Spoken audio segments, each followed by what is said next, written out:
Hello everybody and welcome to the State of Research and Creative Activities 2020. I want to begin by thanking our Vice President for Research, Tom Pihota, for introducing and setting up this event over the last several years. This is a great moment for all of us to come together and reflect on what we're doing, celebrate what we've done, and look forward to the future successes. I often speak about this topic with parents, with students, with colleagues. Why is research so important? Sometimes people say, well, shouldn't we really be focusing our attention on teaching? Isn't teaching the primary mission of a university? And my answer is that you cannot separate the teaching from the research. My answer is that these two are two complementary aspects of what we are as intellectuals. So even when I teach a simple class like this semester, I'm teaching a differential equation, a 300 level class. I teach simple things that I've known for the last 40 years, but the fact that I'm an active researcher in that area makes my teaching very different. It allows me to create connections with things that otherwise would not be immediately visible. And I think that that's really the importance of research. When we get our students involved in research projects, we know, I don't have to tell you because you are scholars, that you only learn when you try to solve a problem. When you repeat what you heard before, there is no learning there. The learning is when you're facing a new issue and you have to sit down, take a step back and say, how do I approach this? The process I used for this other problem I was looking at doesn't really quite work. I need to adjust it. What do I do? Bringing our student in this process is a tremendous learning opportunity. And you know, 70% of our seniors had a research experience with one of our faculty. That is something that I think we can really be proud of and makes Chapman a distinct institution. So thank you for this and thank you for remembering that research and teaching really go hand in hand. How have we done all of this? Well, we have made significant investment in research at Chapman University. I was reflecting on this before coming and talking with you today. I remember when I arrived. I arrived in 2006 in July, and my office was at the time in Wilkinson Hall, the same office that now our Nobel laureate Vernon Smith occupies. And across from the hall, there was a very small office, really just a few square feet, with a little desk, and we had our only person dedicated to research for the institution. We had virtually no federal grants. We have very few external grants. Our science facilities were, I think I can say, inadequate. They were so inadequate that I almost thought about not coming to Chapman when I saw them. And our faculty had no support. Now compare with where we are now. Yes, we have challenges, and of course we can do better and we can build more. But if you look at where our state of research is now, with where it was in 2006, is this trajectory, is this transformation that tells you what we have done together. And when I say together, I'm not just being patronizing my colleagues. I say together because many of the things we've done it because you have been pushing me, and you've been pushing Vice President Tom Pihota. When you as faculty encounter challenges, and you tell us what we need to do to help you succeed, that is one of the most important contributions you can do. So I'm really proud of the tremendous strides we have made, strides that will continue. Now we are an R2 institution. The sky's the limit for us. We are not going to stop continuing growing with our research. There is something else that I'm very proud about research at Chapman. We really interpret this way with a lot of latitude. So research is not just the physicist or the biologist or the chemist. We have research in every part of our school. We have research we have tremendous scholars in the humanities, in the social sciences. We have creative actors in our College of Performing Arts, in our Dodge College. So when we talk about research and we use the word research and creative activity, we are really talking about an intellectual endeavor that brings us to discovering new things, new ideas, new ways of doing things. I think that you may remember the very first issue of Forward, our research magazine, was dedicated to Sally Rubin, one of our professors in the documentary program. That was a sign to indicate the variety of things that we can do and how documentaries can really play a tremendous role in understanding the society where we are. And talking about society, Obviously, we are living in a very difficult time for our country. I don't need to tell you. It's a time in which we need to better understand where our country comes from, with its ills and its successes. And so we have been also sponsoring, and I want to thank again Tom for this, we have been sponsoring research into matters of equity and diversity in the United States.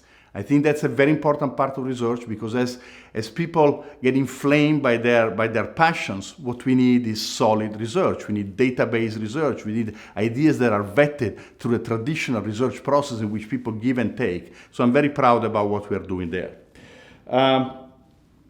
We, as a university, we have faced now for, I would say, 8-9 months, the challenge of the corona crisis. You all remember we closed campus in mid-March, but the provost, our CEO, and myself have been talking about measures to take since February, when we first realized that this was going to be a real challenge to the institution. And despite this challenge, our research has not stopped, our growth has not stopped, and we are moving forward, and I would say very successfully. Part of this constant movement has been the series of events that the Office of Research has sponsored, in which faculty come together and talk about the challenges that the corona crisis provoked on us. So I'm really grateful for that. The next video you're going to see is a good example of this. It's an example from our dance department that shows how the challenges presented by the corona environment have pushed our faculty to reinvent, reimagine, redesign the way in which we learn. I think that that's something will make us and should make us all proud. So in conclusion, I want to thank you for everything you do. Keep pushing us, keep working with us, and I don't think that we see the end of this tremendous growth. Thank you very much.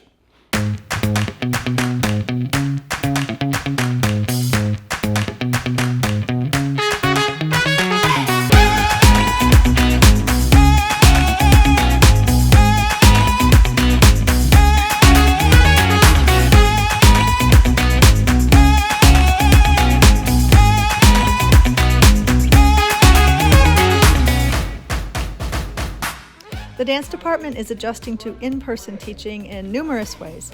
We are back at the Partridge Dance Studio with a handful of students, say in Studio 107, as we teach with those students, and sometimes an accompanist in the room, while we also are zooming out to students in adjacent studios in Studio 100 or 104 or 108, as we are also zooming out to students in South Korea, Chicago, Florida. So we're in multiple places at multiple times, whether we're in the Partridge Dance Building.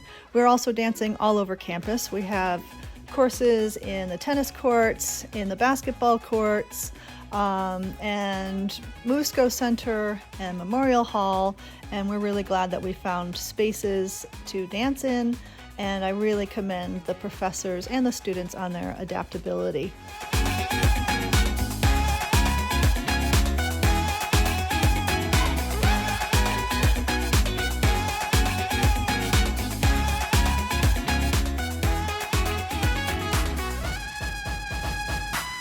What a great presentation by our top-ranked Chapman dance program. It is so good to see them on campus and the creativity of our faculty and students. I am Tom Pihota, Vice President for Research here at Chapman. I want to thank President Strupa for his opening remarks and leadership in guiding Chapman through a remarkable year. And yes, 2020 has certainly been an extraordinary year for all of us, and it has been impressive to see how Chapman faculty and students have responded. After ramping down much of the research and creative activities in mid-March, we were able to restart some of these efforts in June, and we are now continuing many on-campus research activities as part of the CU Safely Back plan. I want to spend a few minutes spotlighting some of these exciting activities on and off campus this past year. At Chapman, we have faculty conducting international research, such as Dr. Pilar Valenzuela, and students documenting indigenous languages of overlooked communities in Peru. COVID-19 has highlighted the vulnerability of this community and the need to preserve these important languages. Undergraduate students have many opportunities, such as those working with Dr. Ann Gordon, who is passionate about student research. Dr. Gordon and colleagues involve them in the Survey of American Fears, which is conducted annually. Every summer, a team of undergraduates work on the survey, which has received national attention. We are thrilled to have a continuing partnership with Children's Hospital of Orange County. Experiences like those of Natalie Peterson, an undergraduate student in Smid College of Science and Technology, highlight the benefit of student research, where she worked with Dr. John Miklovic and Dr. Kenneth Grant to investigate inflammatory bowel disease in children. The Musco Center for the Arts Leap of Art initiative provides valuable master classes for our students, such as that offered in March by classically trained violinist Kishi Bashi. These are great opportunities for our students to learn from the world's best. Finally, we have been spotlighting many of our faculty in a new Ask the Expert Town Hall series, where over 50 faculty and community partners have discussed important topics such as COVID-19, climate change, the future of real estate, struggles of the middle class, mental health, and yes, of course, the election of 2020. And we've had over 4,000 attendees. We also highlight research and creative activity using key metrics. In the past year, Chapman had approximately $20 million in research expenditures from external sponsors such as the National Institutes of Health, National Science Foundation, Department of Defense, National Endowment for the Arts, and other various foundations. Chapman faculty had 492 publications, with many having student co-authors. There were 10 invention disclosures from Chapman faculty, which led to 5 patent applications in areas such as new biosensors to detect pathogenic bacteria and new materials that may be used for room temperature superconductors. We had 345 doctorate degrees this past year from research and professional programs. The prestigious $1 Million Club, which you'll hear a little bit about later, now has 42 faculty. And finally, 70% of senior students responded that they had been involved in research and creative activities, whether that was independently working with faculty or part of classes that they were taking.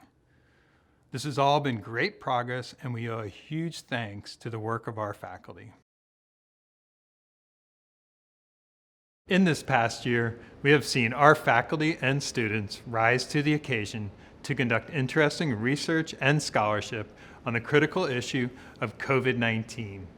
In June, we were able to restart some of this critical research at our facilities on both the Rinker and Orange campuses.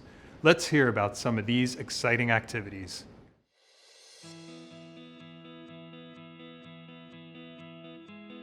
And as a psychologist, one of the things that really concerns me is the impact that the COVID-19 pandemic is having on people's daily lives. So I conducted the Chapman University National COVID-19 and Mental Health Survey, which examined the experiences of over 4,000 people across the United States. And what we found is that the pandemic is having a major impact on people's mental health, their physical health, and their romantic relationships. Our survey findings support the large literature that suggests there's a health protective effect of living in a neighborhood that you perceive to be safe and socially cohesive. And this is particularly important since health advantages and disadvantages tend to be cumulative. So people living in disadvantaged neighborhoods may be at risk in other ways as well. Some of our results have indicated that Asian American, as well as Black American and African American communities, are experiencing racist incidents wherein they're being targeted for their perceived connection to COVID-19. I find this to be particularly concerning, as some of my additional research has revealed that in the New York City context, African American and Black American communities, as well as Latinx communities, are also experiencing inequitable access to critical, health-promoting hospital resources that could help to curb this wicked pandemic.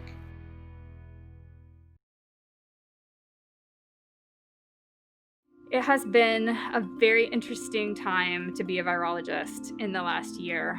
We have this pandemic challenging us in new ways, and my work has become increasingly relevant to everyday people. And I've been able to do some community education and really try and help make sure that my students and the people around me have good information as they move through this public health crisis. We've also been able to start some projects here at the School of Pharmacy, exploiting and leveraging our diverse faculty with different projects already ongoing in drug delivery and novel therapeutic designs and novel natural product-based therapeutics that have been able to pivot and sort of go into this space of trying to develop compounds that are active against human coronaviruses. So I've been collaborating with several of our faculty in order to test antiviral compounds against one of the human coronaviruses that causes the common cold. I have been testing compounds in our biosafety level 2 lab against the common cold coronavirus 229E, and we have some very promising results that we hope can contribute to ending this public health crisis. My lab is working on two main fronts.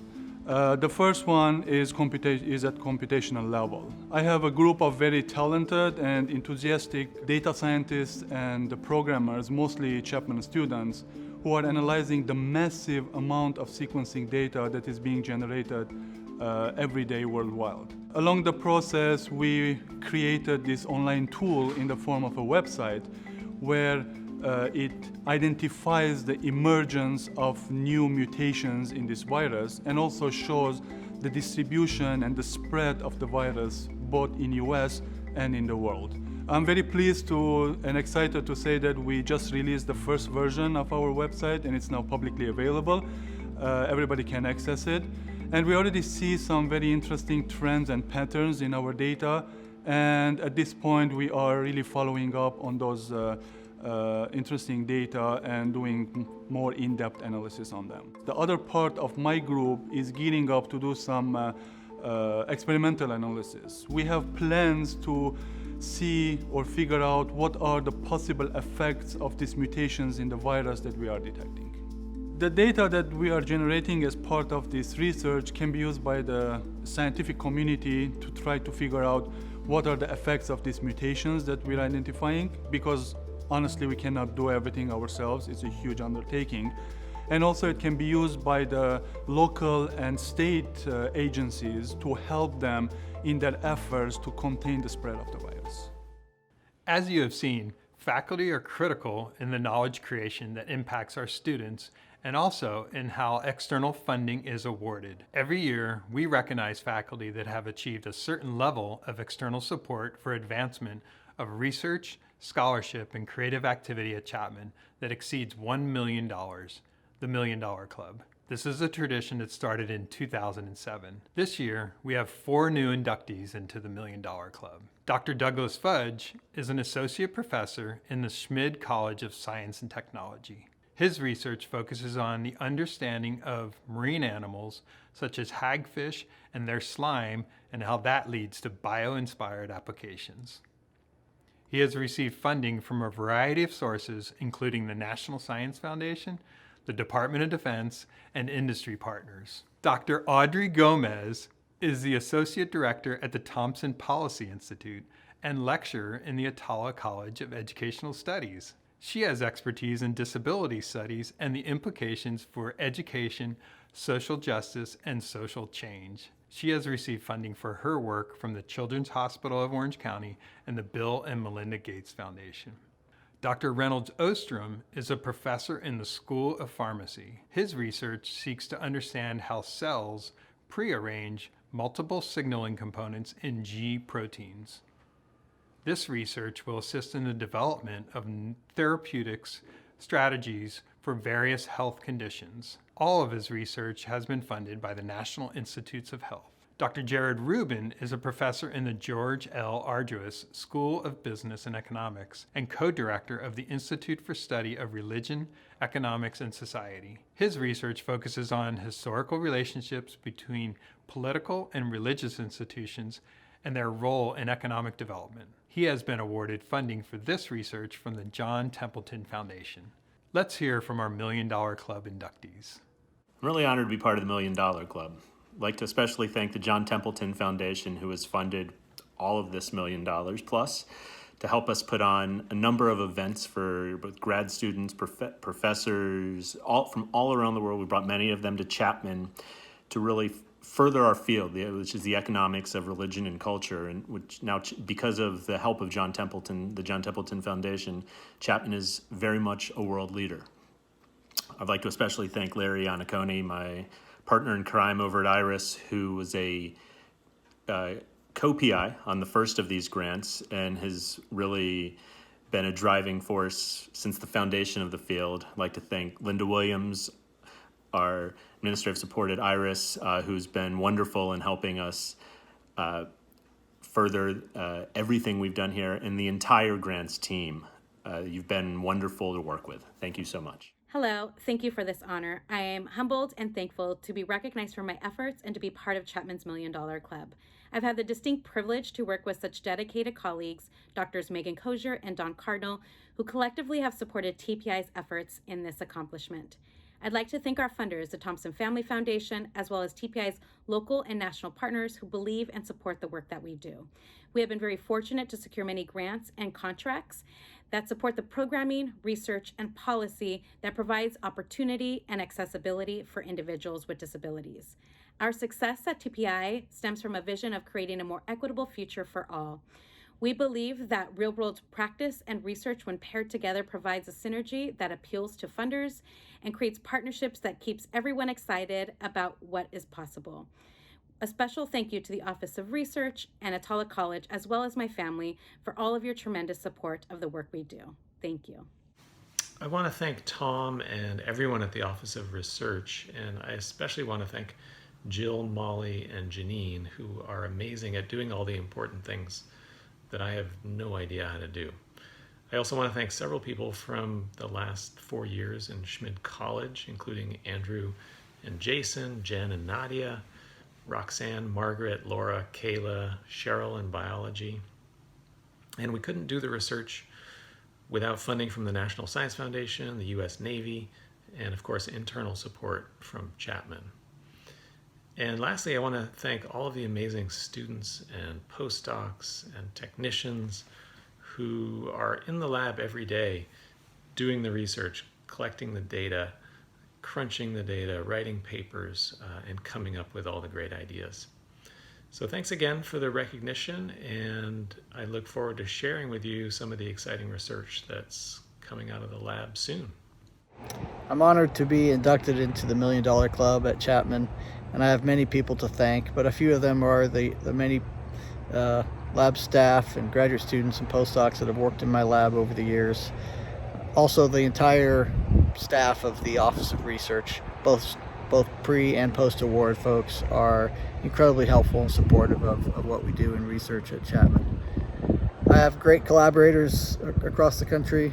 I couldn't have done it without their participation in all of the research projects that we have going.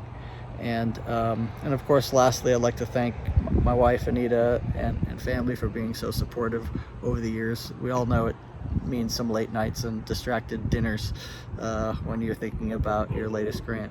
So again, thank you very much. I appreciate the honor. We have many sponsors of research and creative works at Chapman, probably over 100 sponsors at any given time. I want to recognize some of these sponsors who allow for transformative research, scholarship, and creative activity that supports students and faculty.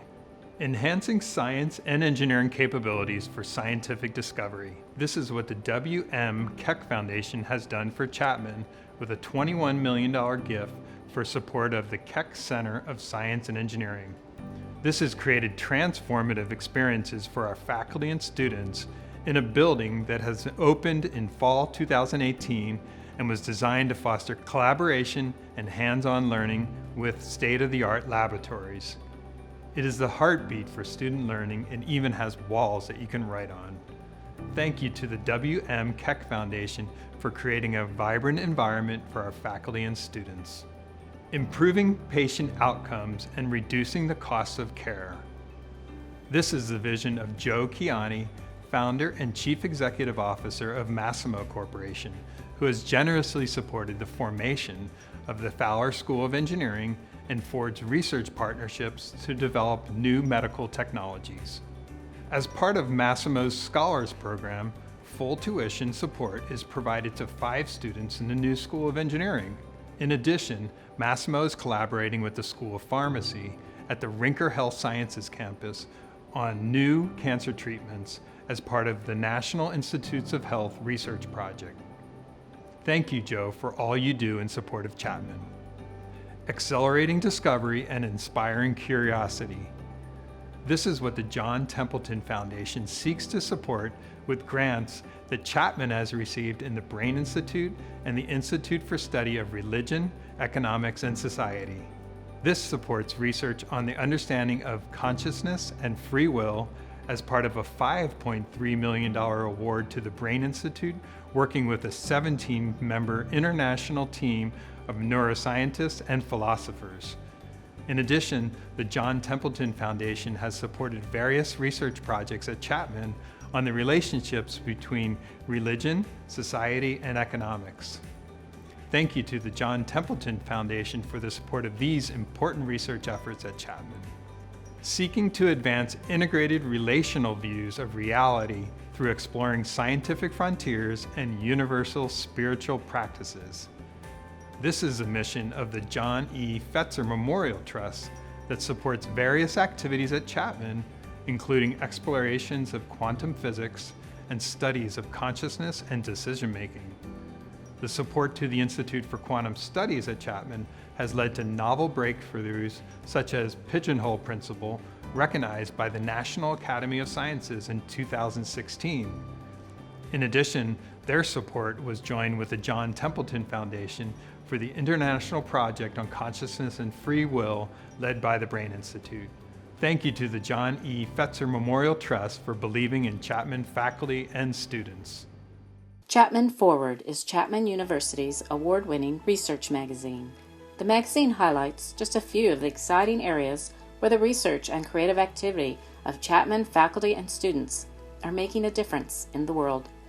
Produced in collaboration with the Office of Research and Creative Activity, Chapman Forward is written, edited, designed, and photographed by staff members in the Department of Strategic Marketing and Communications.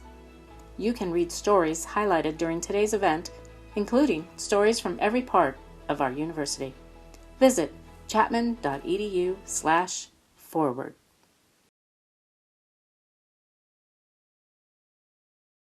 Tell me a little bit about kind of how you got interested in the type of research that you're doing.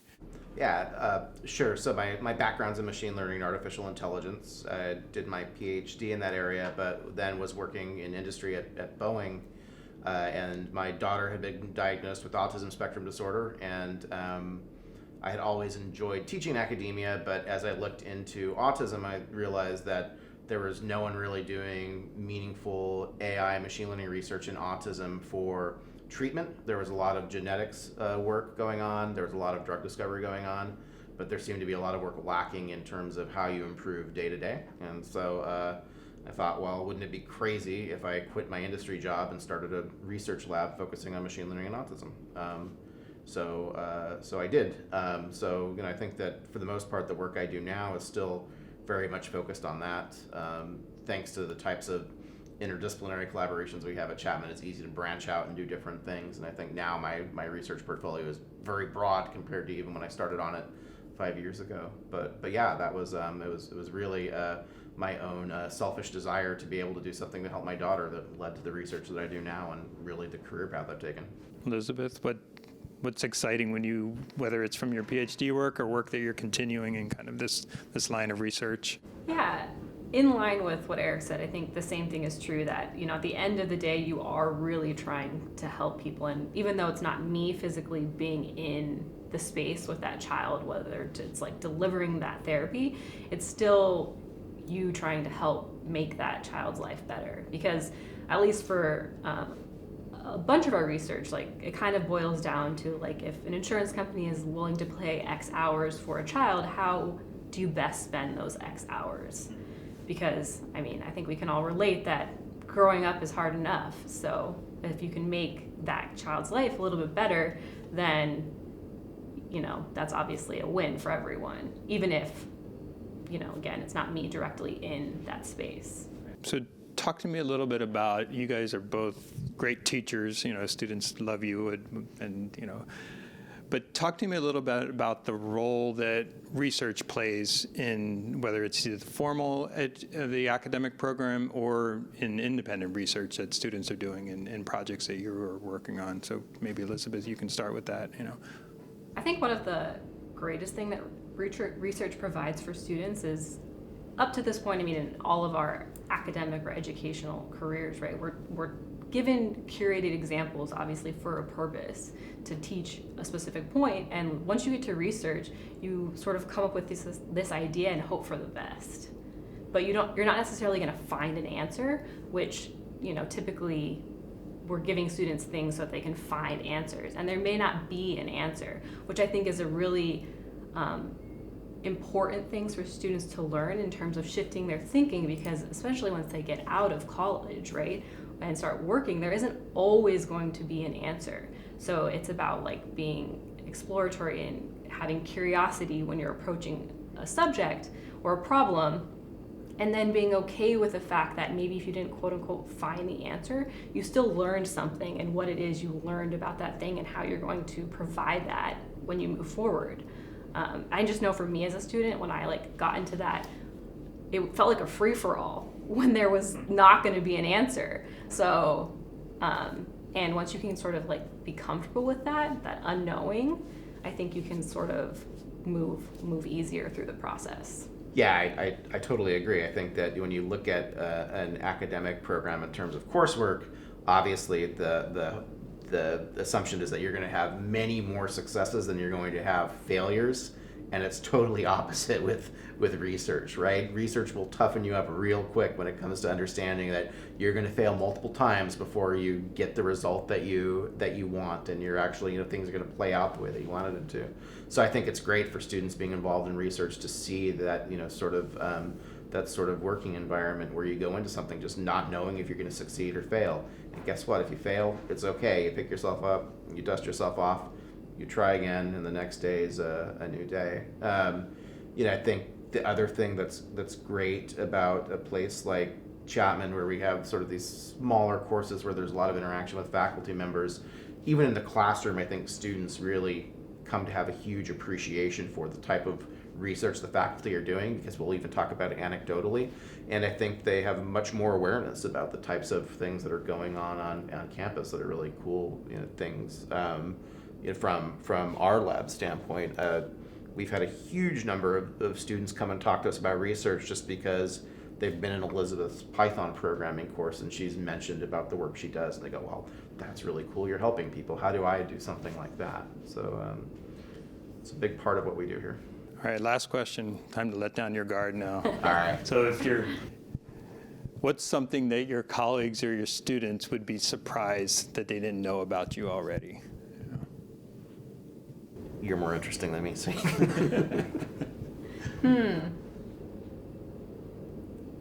I'm also a registered yoga teacher, so I feel like that's kind of an interesting random fact that's sort of completely out of the scope of engineering and computer science. But yeah, that's great. Good for the mind. Yeah, absolutely. Yeah. All right, Eric, you got to beat registered yoga teacher. I don't know that I can beat that. I guess if I were to make another career change, I would probably be happiest being a mechanic. I love cars. I have lots of good memories of restoring cars with my dad when I was in high school and I was an undergrad. So that would probably be my happy place if I had to do something just totally different from what I'm doing now. The stories of Dr. Lindstad and Dr. Stevens are wonderful to see, and we hope you all will share those as part of the Chapman Forward magazine. I want to take a moment to thank all the staff at Chapman and all those involved in supporting the amazing research and creative activities. We appreciate your passion and commitment to obtaining those grants, making sure all those compliance checks are in place, personnel are hired, supplies are stocked, equipment is working, and so on. Thank you all for all you do. The recognitions that you heard today clearly demonstrate that we have risen above the challenges of this past year, and we look forward to continued growth in the coming year. We hope you will join us in making Chapman a place where our faculty and students are known for their intellectual curiosity and discovering boldly. Thank you for tuning in to the State of Research, and stay well.